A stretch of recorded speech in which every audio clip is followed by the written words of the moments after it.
The distance between paradise and hell can be measured in kilometers, but never crossed in a lifetime.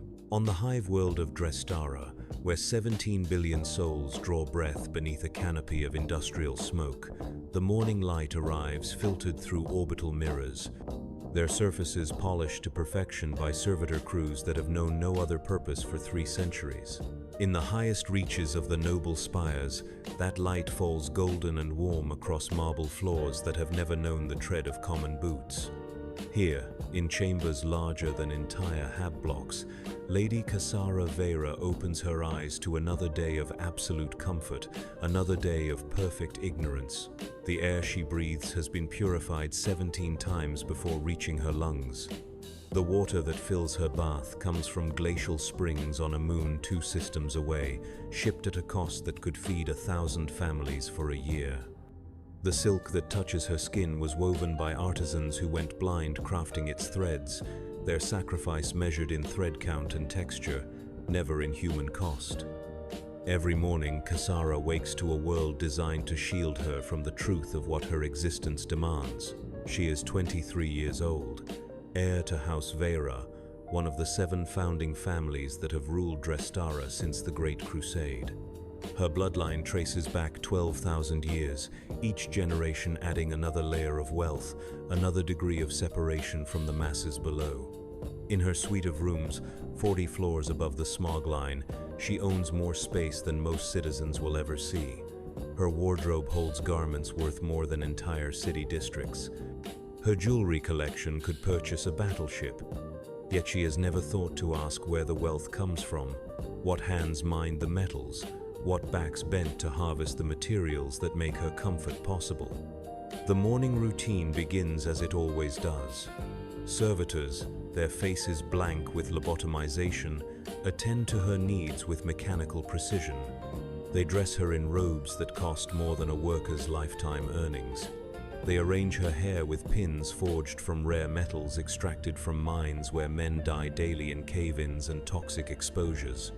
They paint her face with cosmetics ground from minerals harvested by children whose fingers are small enough to reach the narrow veins of ore.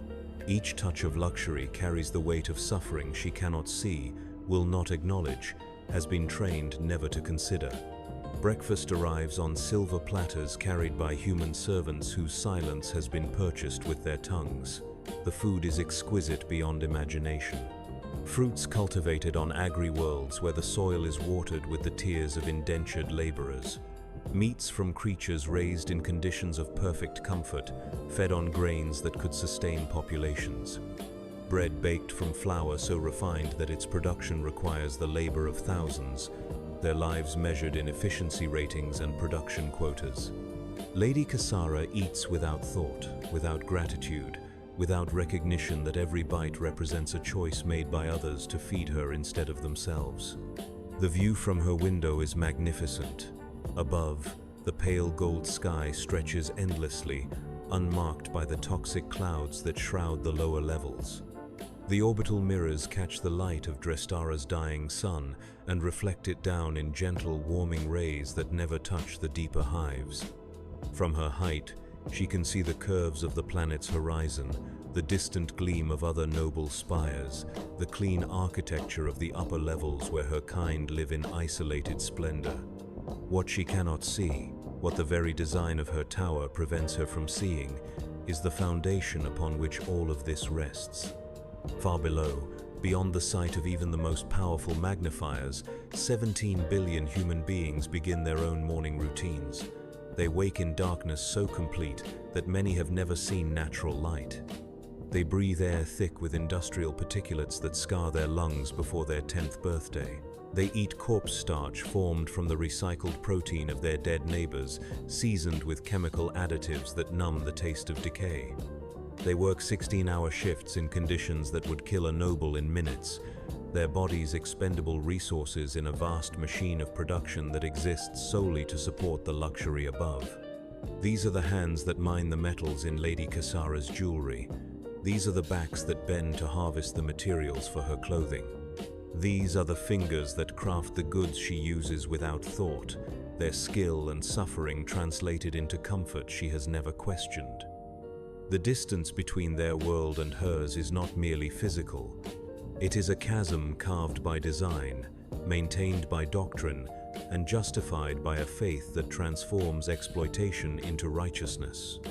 The Imperium teaches that hierarchy is divine will. The Emperor protects, but he protects through structure, through order, through the proper placement of each soul in its designated role. The nobles rule because the Emperor wills it. The masses toil because the Emperor demands it.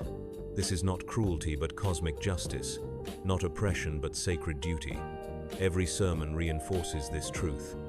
Every prayer confirms this reality. Every ritual celebrates the wisdom of a system that transforms human misery into divine order. Lady Cassara has heard these truths all her life. She believes them with the fervor of the never tested, the faith of the never challenged. In her world, doubt is not merely discouraged but impossible. Her education included no exposure to the reality below. Her tutors spoke only of duty, honor, and proper governance. Her companions share her isolation, her assumptions, her perfect ignorance of the cost of their existence. They move through their days like actors in a play, performing roles written by others, never questioning the script that demands their comfort require the suffering of billions.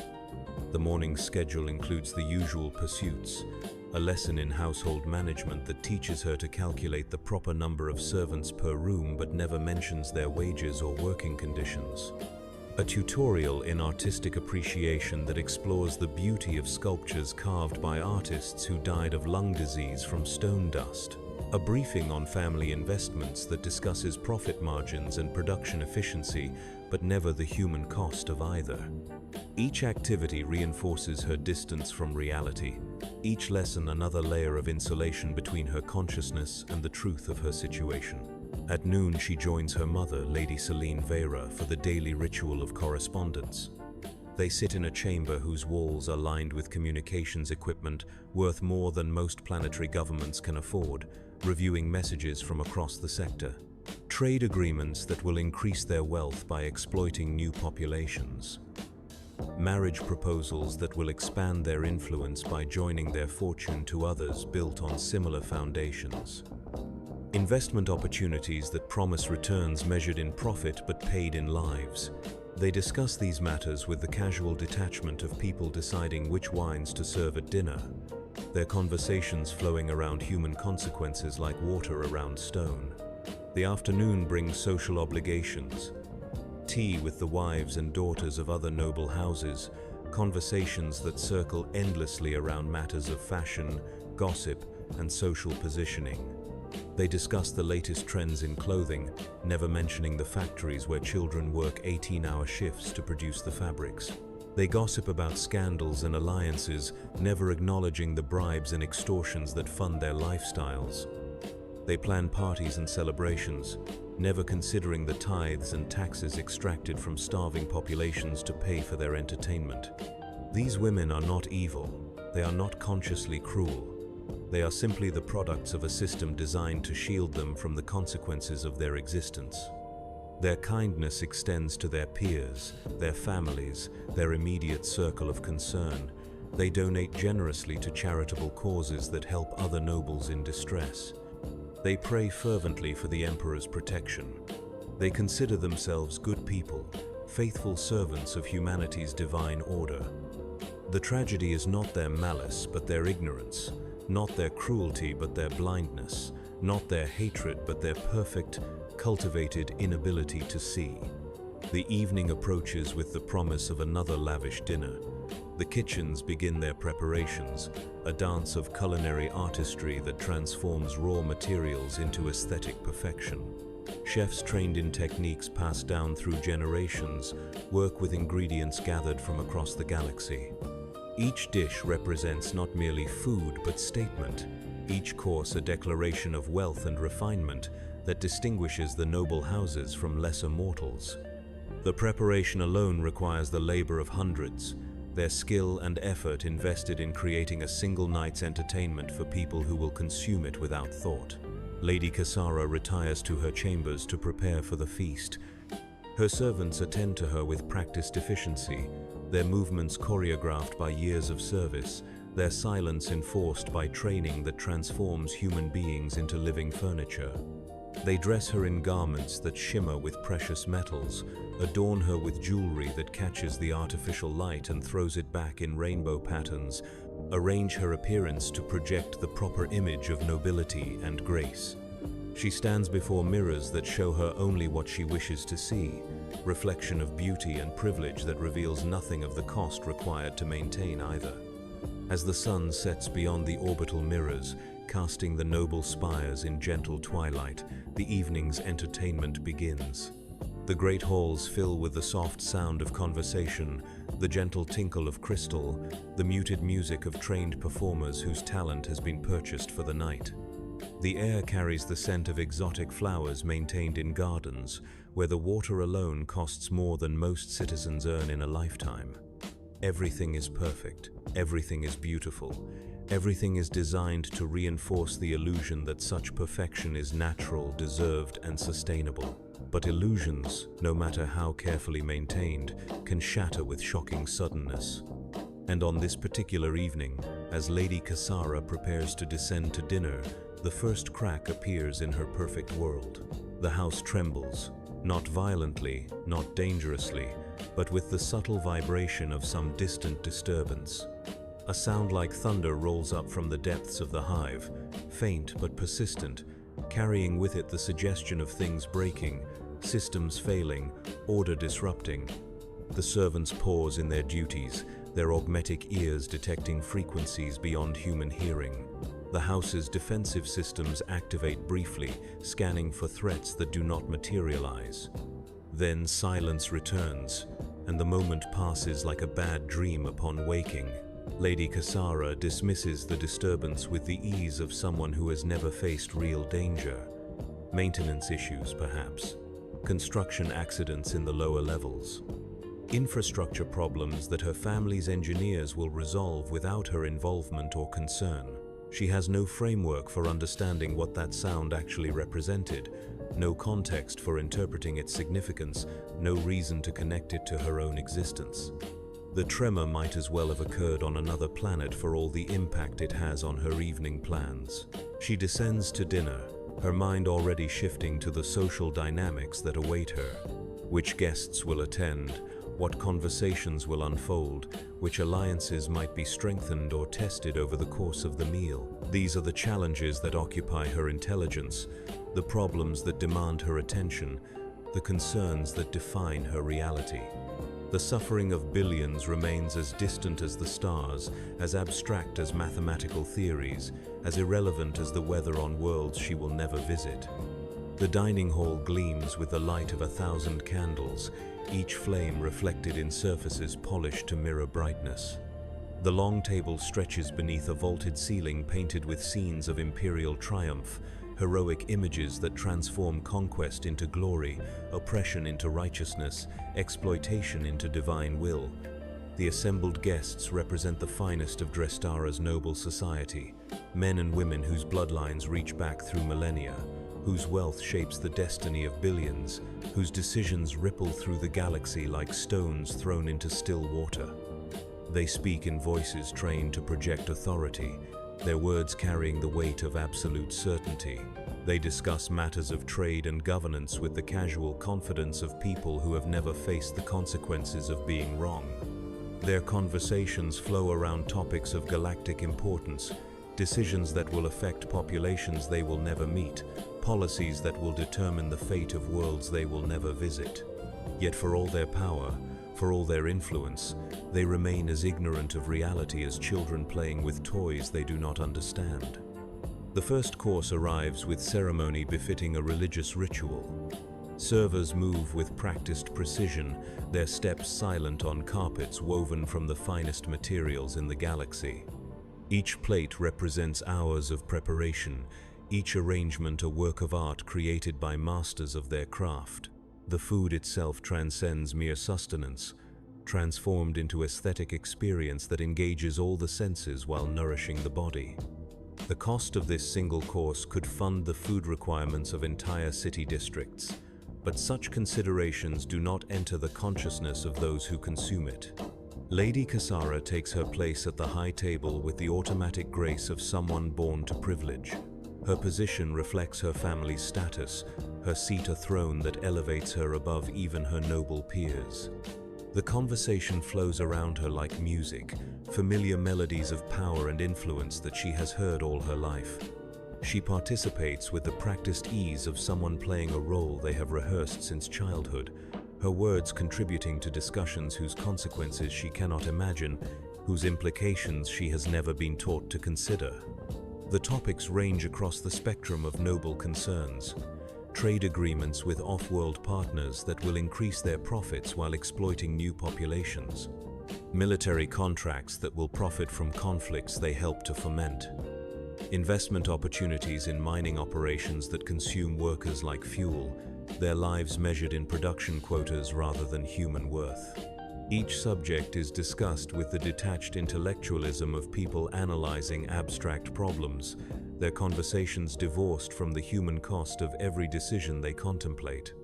A guest mentions recent unrest in the lower hives, disturbances that have disrupted production schedules and threatened profit margins. The conversation turns to solutions, options for restoring order and maintaining productivity. Increased surveillance, enhanced punishment, reduced rations until compliance is restored. They speak of human beings as components in a machine, problems to be solved rather than people to be considered. Their proposed solutions reveal the casual cruelty of those who have never faced the consequences of their own choices, the abstract brutality of decision-makers who will never experience the results of their decisions. Lady Kasara listens with the interest of someone following a mildly engaging academic discussion. The lower hives exist in her consciousness as economic abstractions, sources of revenue rather than homes to living people. When she hears of unrest, she thinks of disrupted schedules rather than human desperation. When solutions are proposed, she evaluates their efficiency rather than their morality. This is not cruelty but ignorance, not malice but blindness, not hatred but the perfect insulation that her education and environment have provided. The second course arrives as the first is cleared away, another masterpiece of culinary artistry that transforms raw ingredients into aesthetic experience. The presentation alone represents more labor than most citizens perform in a week, the preparation requiring skills developed over lifetimes of training. Each element has been selected for its perfection, its rarity, its ability to demonstrate the wealth and refinement of those consuming it. The pleasure they derive from the meal is genuine, their appreciation real, their satisfaction honest. They are not pretending to enjoy themselves, they simply cannot see the cost of their enjoyment. The conversation shifts to matters of culture and refinement. Discussion of artistic patronage, support for musicians and poets whose talent serves to glorify the nobility and justify their position. They speak of commissioning works that will celebrate their family histories, their achievements, their contributions to imperial glory. The artists they support create beauty, but beauty purchased with the suffering of those who fund it through their labor and taxation. Each painting, each sculpture, each musical composition represents a choice to spend resources on aesthetic pleasure rather than human welfare, a decision made without conscious consideration of the alternatives. A young lord speaks passionately about his latest acquisition, a sculpture carved from rare stone by an artist whose talent was legendary. He describes the piece in loving detail, its perfect proportions, its exquisite craftsmanship, its ability to capture the essence of imperial nobility in frozen stone. He does not mention that the artist died of lung disease contracted from years of exposure to stone dust, that the quarry where the material was extracted has claimed hundreds of lives, that the transportation costs alone could have fed entire communities. These details exist outside his framework of understanding, irrelevant to his appreciation of beauty. Lady Kasara contributes her own observations about aesthetic matters, her comments revealing an educated appreciation for art and culture. Her tutors have trained her well in the recognition of beauty, the evaluation of artistic merit, the proper response to creative expression. She speaks knowledgeably about technique and style, historical context and cultural significance. Her intelligence is real, her education comprehensive, her aesthetic sense refined. Yet all of this learning exists within carefully constructed boundaries, walls of ignorance that prevent her from connecting beauty to its cost, art to its consequences, culture to the suffering required to sustain it. The meal continues through multiple courses, each more elaborate than the last. The progression represents a journey through the finest products of the imperial economy, ingredients gathered from across the galaxy at costs that would bankrupt worlds. Spices from agriplanets where the soil is fertilized with the ground bones of previous generations of workers. Wines aged in vaults carved by miners who never saw daylight again. Delicacies prepared using techniques developed by chefs who died perfecting their craft. Each bite represents the culmination of countless human efforts, the transformation of suffering into pleasure that defines the noble experience. Between courses, entertainment is provided by performers whose talent has been purchased for the evening. Musicians play instruments crafted from materials worth more than entire city districts, their skill developed through training that consumed their entire lives. Dancers move with grace that speaks of years of discipline, their bodies shaped by practices that destroyed their health in service to their art. Poets recite verses that celebrate noble virtue and imperial glory, their words transforming exploitation into righteousness, oppression into divine will. The entertainment is magnificent, the artistry genuine, the performance flawless. Only the cost remains invisible. Lady Cassara watches with the appreciation of someone raised to understand and value artistic excellence. Her response is not feigned, her pleasure genuine, her recognition of talent real. She has been educated to appreciate beauty in all its forms, trained to recognize quality and refinement wherever they appear. The performers before her represent the highest levels of human achievement, their dedication to their craft worthy of respect and admiration. She sees their artistry without questioning the system that produced it, enjoys their performance without considering what their lives cost them to achieve such skill. The evening progresses with the stately rhythm of ritual, each element following its designated place in the sequence of noble entertainment. The conversation flows through topics of interest to their social class, discussions that reveal their concerns, their priorities, their understanding of the world they inhabit. They speak of matters that affect trillions of lives with the casual confidence of people who have never doubted their right to make such decisions, whose authority has never been questioned, whose wisdom has never been tested against the consequences of their choices. A senior lord discusses upcoming negotiations with off-world trading partners, deals that will expand their commercial empire while exploiting new populations.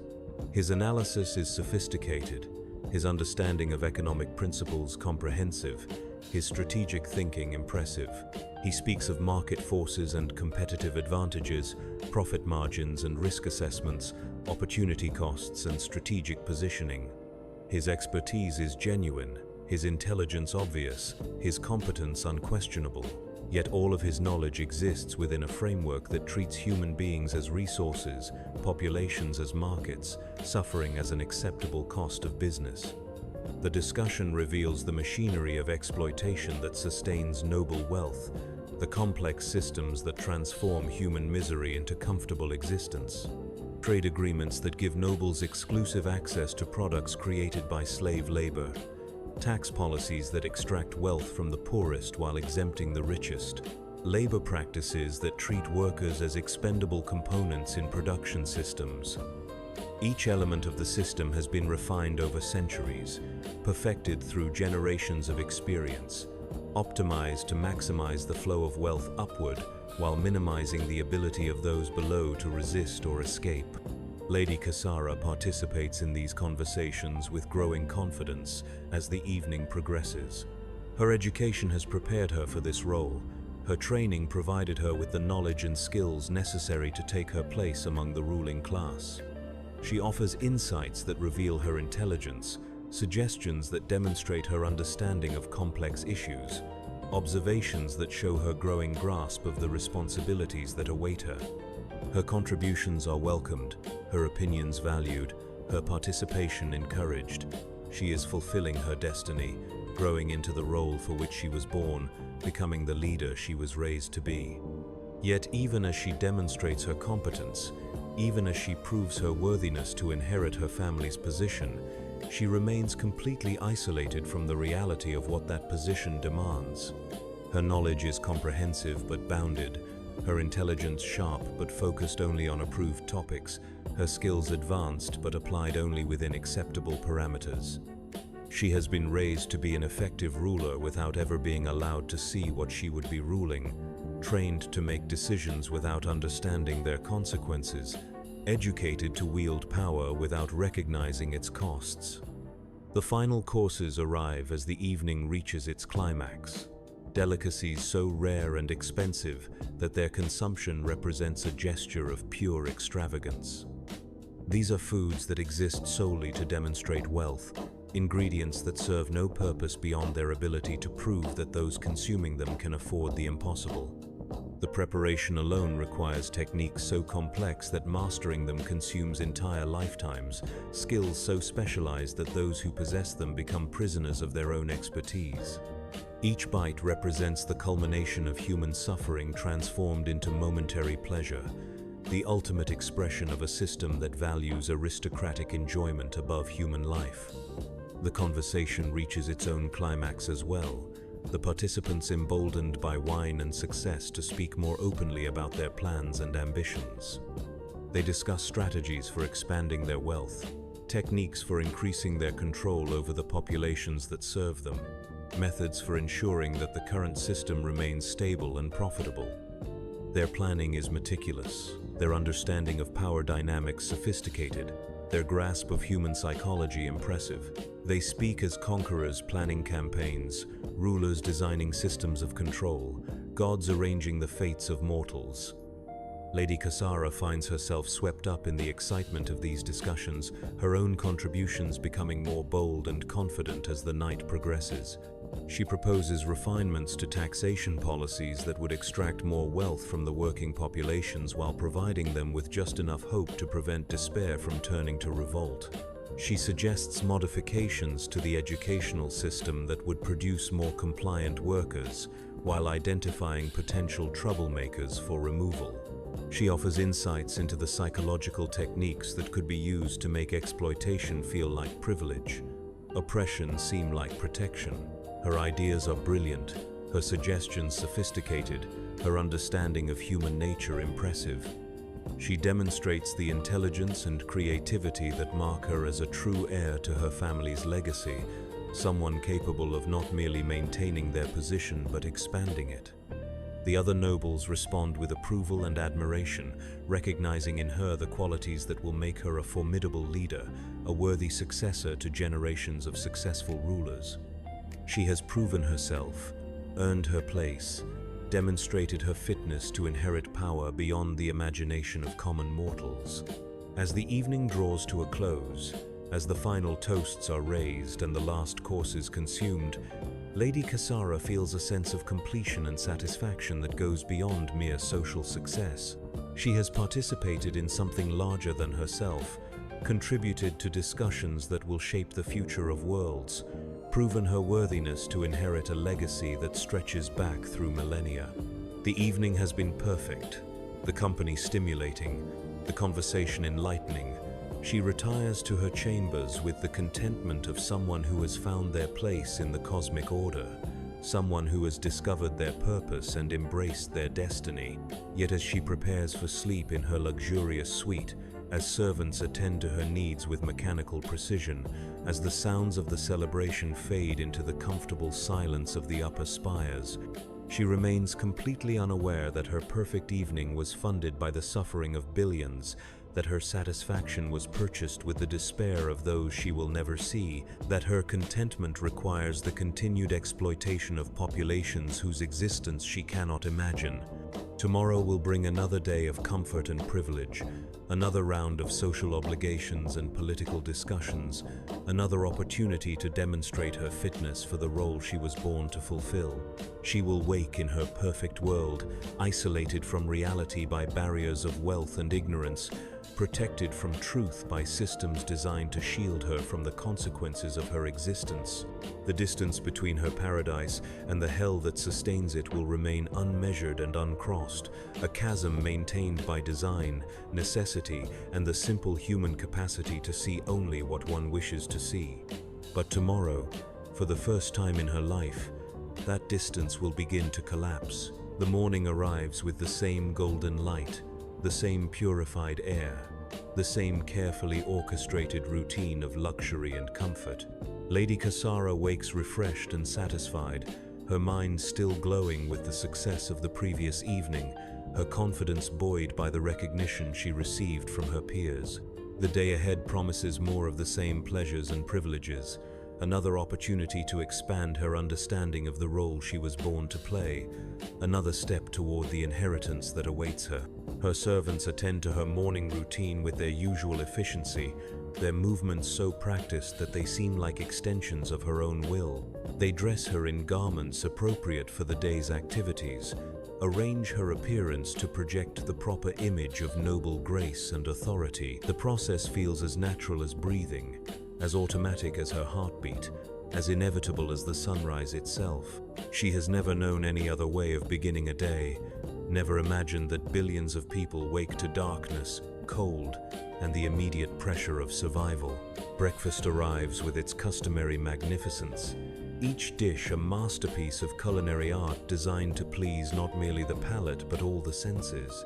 She eats without hurry, savoring flavors that represent the culmination of human achievement in the transformation of raw materials into aesthetic experience. The meal costs more than most families see in a lifetime, but such calculations exist outside her framework of understanding. She consumes luxury with the unconscious ease of someone who has never known scarcity, never faced want, never had to choose between competing needs. The day's schedule includes a journey to the family's manufacturing interests in the mid-level districts, a tour designed to provide her with a general understanding of the commercial enterprises that fund her lifestyle. It is intended as education in responsibility, preparation for the duties she will inherit, training in the proper oversight of business operations. The visit has been carefully planned to show her the clean, efficient, well-managed aspects of their industrial empire, while shielding her from anything that might disturb her understanding of their enterprise as benevolent and necessary. Lady Cassara approaches the expedition with the mild interest of someone fulfilling an educational obligation. She understands the importance of understanding the family business, recognizes her need to prepare for future responsibilities, accepts the necessity of gaining practical experience in management and oversight.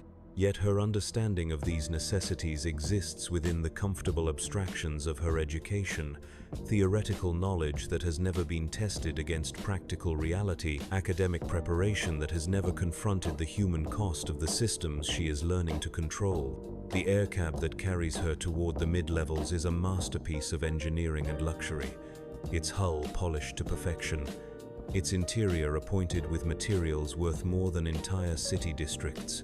She travels in comfort that shields her from the outside world as effectively as any fortress, her journey insulated from the reality of the spaces she passes through.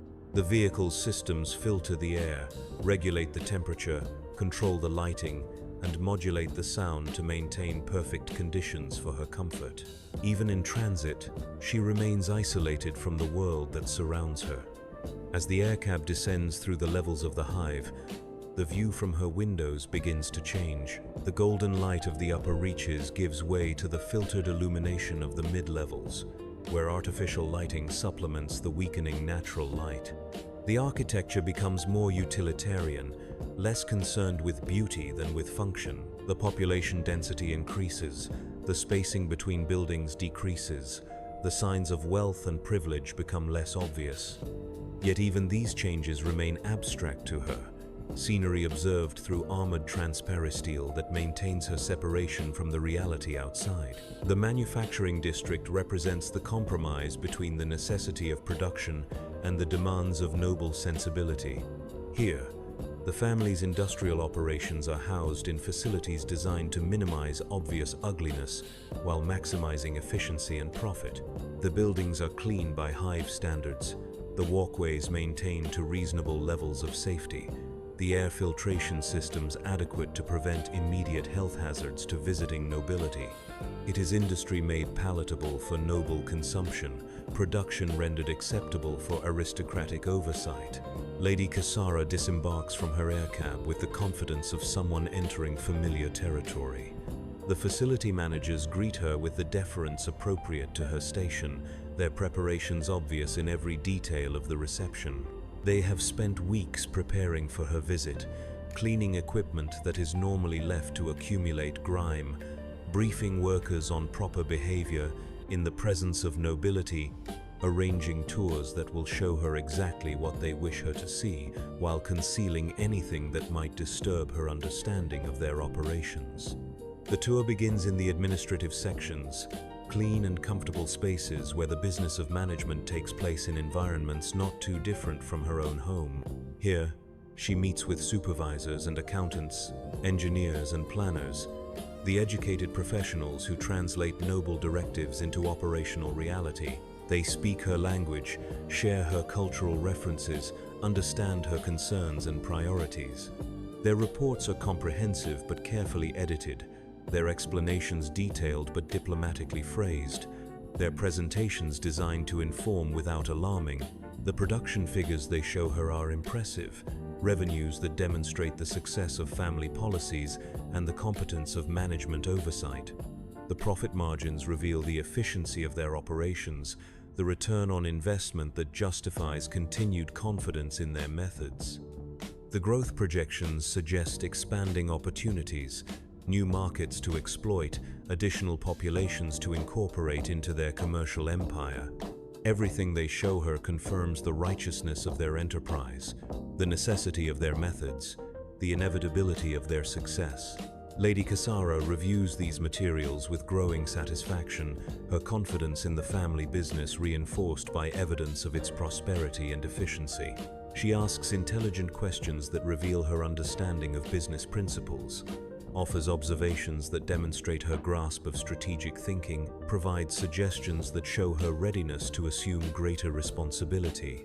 The managers respond with approval and respect, recognizing in her the qualities that will make her an effective leader, someone capable of maintaining and expanding the empire she will inherit. The next phase of the tour takes her into the production areas themselves, carefully selected sections of the manufacturing complex where the actual work of creation takes place. These spaces have been prepared for her visit, cleaned beyond their normal standards, organized to present the most favorable possible impression of working conditions and operational efficiency. The workers she sees have been specially chosen for their appearance and demeanor, their ability to present the image of satisfied, productive employees rather than the reality of desperate, exploited human resources. She observes the production processes with the analytical interest of someone learning to understand the technical aspects of wealth creation. The machinery is impressive, the coordination complex, the efficiency obvious. Workers move with practiced skill, their motions coordinated by years of experience, their output measured in quantities that translate directly to family profit.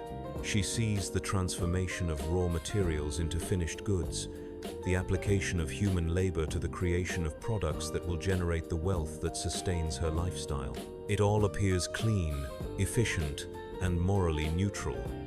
The workers she encounters have been carefully coached in the appropriate responses to noble inquiry. They express gratitude for their employment, satisfaction with their working conditions, loyalty to the family that provides them with purpose and sustenance. Their words have been rehearsed, their demeanor practiced, their performance designed to reinforce her understanding of the relationship between nobility and workers as mutually beneficial, naturally ordered, and morally justified.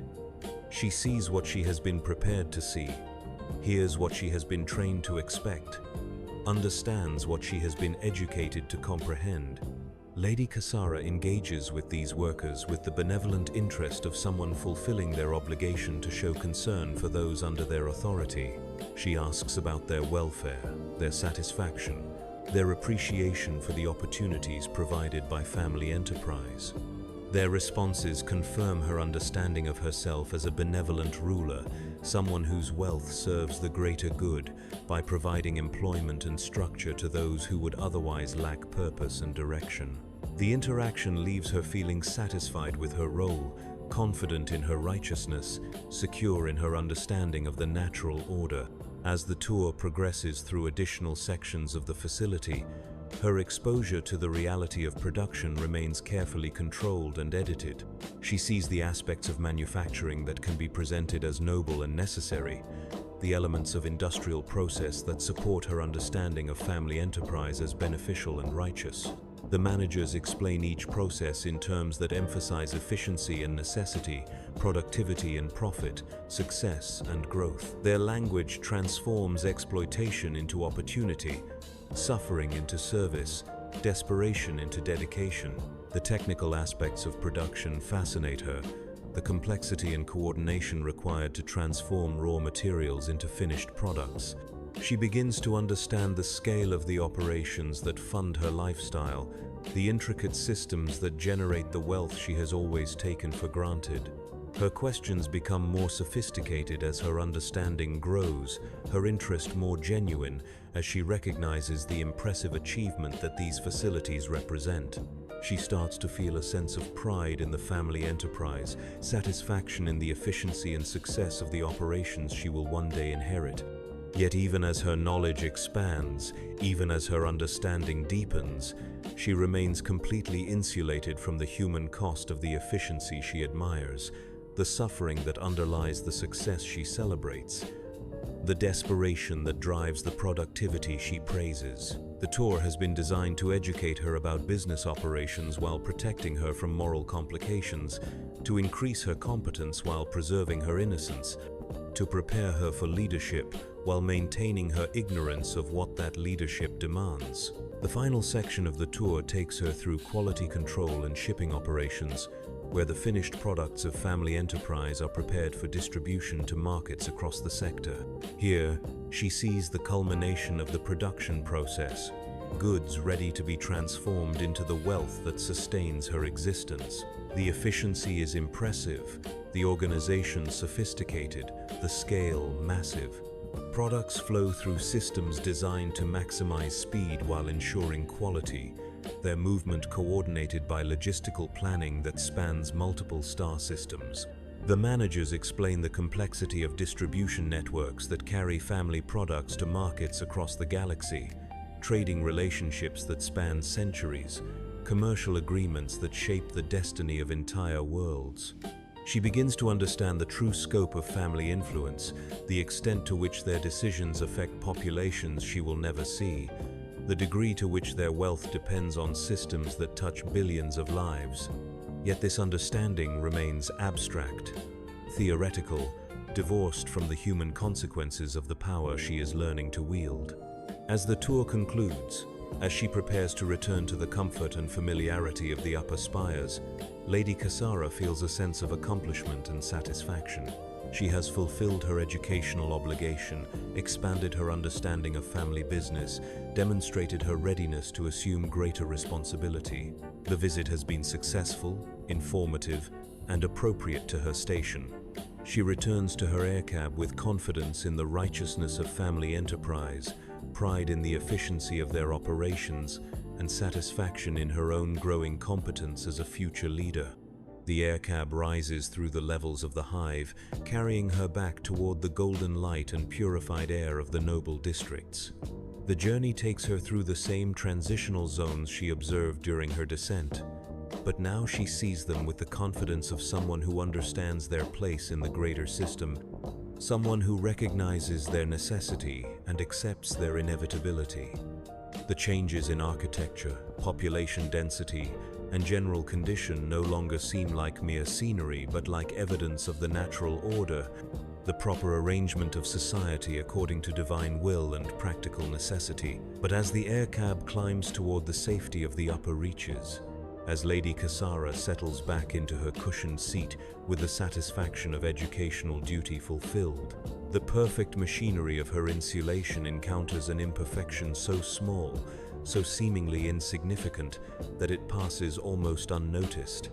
A minor system failure in the air cab's navigation array, a glitch so brief that it barely registers on the monitoring systems, a momentary disruption in the perfect coordination of technology that maintains her separation from reality.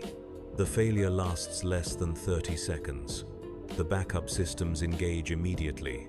The course correction is minimal, the delay barely noticeable. Under normal circumstances, such a minor malfunction would be logged for routine maintenance and forgotten, another small imperfection in the vast machinery that sustains noble existence. The air cab continues its ascent, its passenger unaware that anything has gone wrong, its systems functioning within acceptable parameters despite the momentary disruption. Yet, in those 30 seconds, in that brief moment of imperfection, the carefully maintained boundaries of Lady Cassara's world shift by the smallest possible margin. The navigation failure causes the air cab to deviate from its planned route by mere kilometers, a distance so insignificant that it barely qualifies as an error.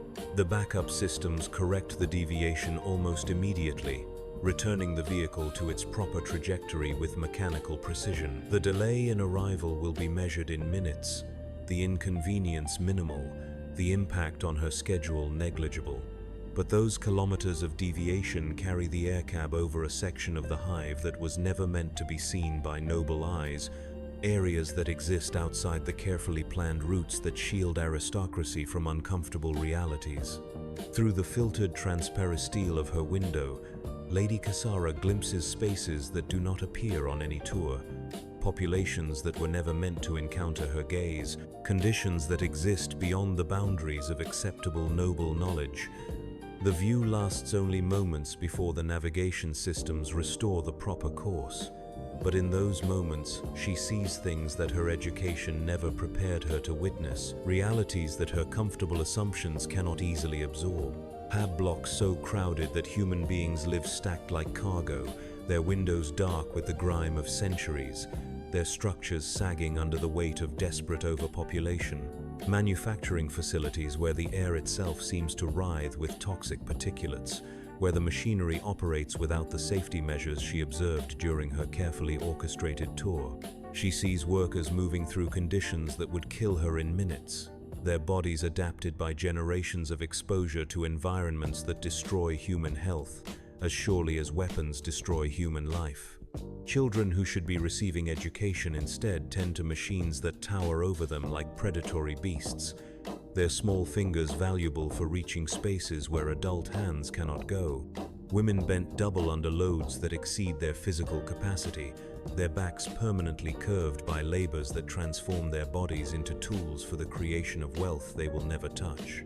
The air cab passes over a section where a mag rail tunnel has partially collapsed, the debris creating a canyon of twisted metal and broken stone. Emergency crews work in the ruins with the desperate efficiency of those who know their own lives depend on their speed and skill. Bodies emerge from the wreckage at irregular intervals, some moving with the painful slowness of the injured, others carried with the stillness that speaks of damage beyond repair. The scale of the disaster becomes apparent as she sees the true extent of the collapse, a failure of infrastructure that has